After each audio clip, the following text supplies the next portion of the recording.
ప్రముఖ మీడియా సంస్థ అయినటువంటి మహా న్యూస్ అయితే తాజాగా హైదరాబాద్లోని మహా న్యూస్ ప్రధాన కార్యాలయం మీద గూండాలు దాడి చేశారు. నిజంగా మీడియా సంస్థల మీద కూడా దాడి జరుగుతుంటే ప్రజాస్వామ్యం ఎటువైతుంది? ఎవరు వీటన్నిటి వెనుక ఉండి ప్రోత్సహిస్తున్నారు? వీటన్నిటి గురించి మరిన్ని విషయాలు తెలుసుకునే ప్రయత్నం చేద్దాం. మనతో ఉన్నారు సీనియర్ జర్నలిస్ట్ దుర్గా కుమార్ గారు. సార్ నమస్కారం అండి. నమస్తే వెంకట్, మన వీక్షకులకు కూడా. సార్ చెప్పండి, మీరు కూడా ఒక సీనియర్ జర్నలిస్ట్, సుదీర్ఘకాలం జర్నలిస్ట్గా పనిచేసినటువంటి అనుభవం. అయితే ఇప్పుడు ఈ మధ్య కాలంలో జర్నలిస్టుల మీద కావచ్చు, మీడియా సంస్థల మీద కావచ్చు, అనేక రకాలైనటువంటి దాడులు జరుగుతున్నాయి.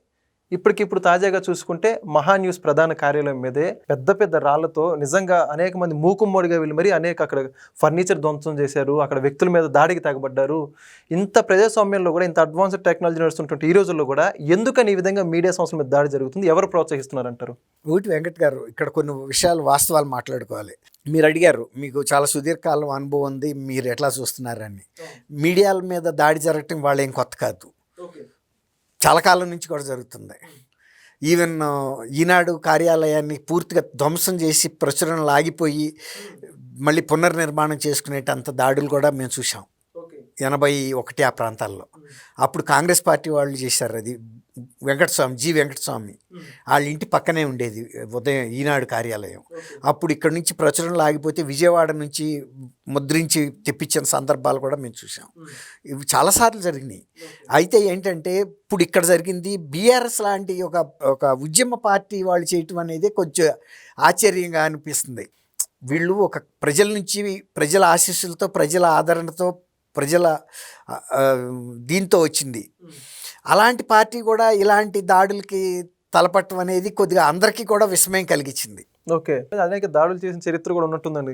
ఎవరికండి? ఓటమి పాలైన తర్వాత అనేక రకాలుగా ప్రస్తుతం కాంగ్రెస్ ప్రభుత్వం మీద అన్ని దాడులు చేస్తున్నారు కదా బాగా బీఆర్ఎస్ పార్టీలో. కొంచెం సహనం కోల్పోతున్నారు ప్రజల్లో. అట్లాంటి పనులు చేయటం వలన బీఆర్ఎస్ పార్టీ ప్రతిష్ట పెరగదు. బీఆర్ఎస్ పార్టీ ఉద్యమ సమయంలో కూడా సంయమనం పాటించిన పార్టీగా, అందుకే 2 సార్లు ఆదరించారు పార్టీని. ఎందుకు? కేసీఆర్ గారు ఏ మాట కా మాట, ఆయన మాట పరుషంగా ఉన్నా ఆయన చేతలు అలాంటి వాటిని ప్రోత్సహించలేదు. మొన్నలాగా ఏంటి అది జగన్ చెప్పాడు, రఫా జనాలను కొయ్యమని, అట్లాంటి మాటలు ఆయన ఉద్యమ సమయంలో కూడా మాట్లాడాల. తర్వాత మేము సొంత రాజ్యాంగాన్ని అమలు చేస్తాము, ఈ తెలంగాణలో ఇతర రాష్ట్రాల వాళ్ళు ఉండకూడదని కూడా ఆయన మాట్లాడలేదు. ఇప్పటికి కూడా తెలంగాణలో ఇతర రాష్ట్రాల వాళ్ళు పూర్తి స్వేచ్ఛగా, స్వతంత్రంగా వాళ్ళ వ్యాపారాలు, వ్యవహారాలు కూడా చేసుకుంటున్నారు.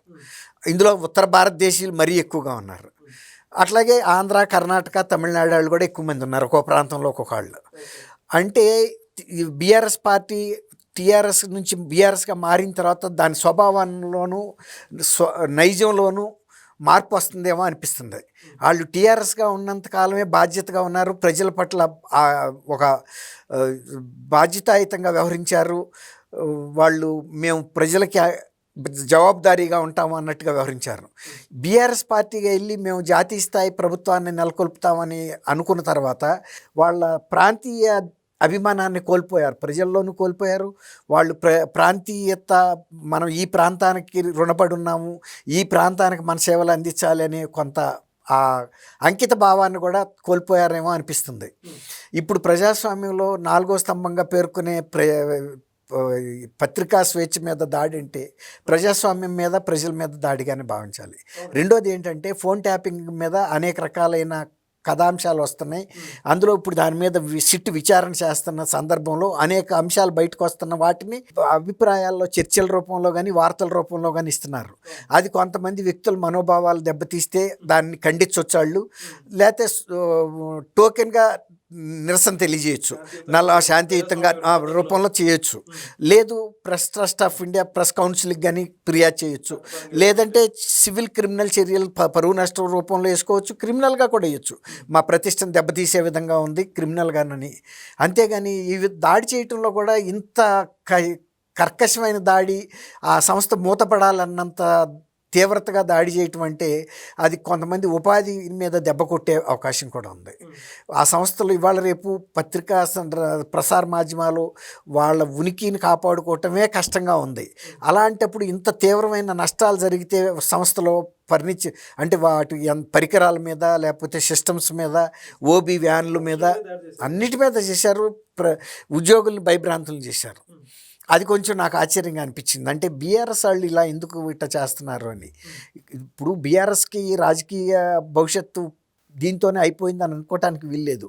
ఒకసారి 5 సంవత్సరాల గ్యాప్ వచ్చినప్పుడు మళ్ళీ వాళ్ళు వాళ్ళ స్వభావాన్ని వాళ్ళు కాపాడుకుని మేము ప్రజలతోనే ఉంటాము, మా సిద్ధాంతాలకి మేము దూరం అవ్వము, ప్రజలతో మమేకమై ఉంటాము, ప్రజల ఆస్తుల్ని లేకపోతే ప్రజాస్వామ్యాన్ని లేకపోతే పత్రికా స్వేచ్ఛని మేము కాపాడతాము అనే విధంగా బాధ్యతగా ఉండాలి. గతంలో అది ఉండబట్టికే 2 సార్లు కేసీఆర్ గారు ముఖ్యమంత్రి కాగలిగాడు. మరి కొన్ని మధ్యలో ఆరోపణలు రావటం, లేకపోతే వీళ్ళు బీఆర్ఎస్ అన్న తర్వాత మద్యం కుంభకోణంలో ఈ పార్టీ నాయకులు ఇన్వాల్వ్ అవ్వటం కొంత ప్రజల్లో అనుమానం పెంచింది.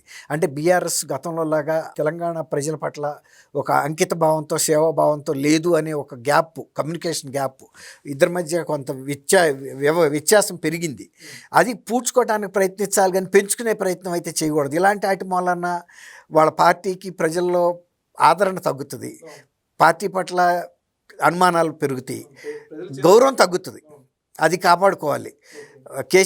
కేటీఆర్ గారు మీద వచ్చిన దానికి వాళ్ళు స్పందించారని అంటున్నారు.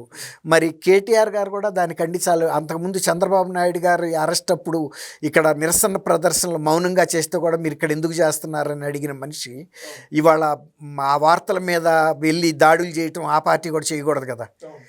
వాళ్ళు కూడా బాధ్యతగా ఉండాలి కదా. ఇక్కడ లా అండ్ ఆర్డర్ ప్రాబ్లం వస్తుందేమో అన్నాడు ఆయన ఆ రోజున. ఏమి రాలా అప్పటికి. అయినా మరి మరి లా అండ్ ఆర్డర్ ప్రాబ్లం ఇక్కడ క్రియేట్ చేశారు కదా దాడి చేయటం ద్వారా. మరి వాళ్ళకు వాళ్ళు సొంత నియంత్రణ ఉండాలి కదా పార్టీ మీద.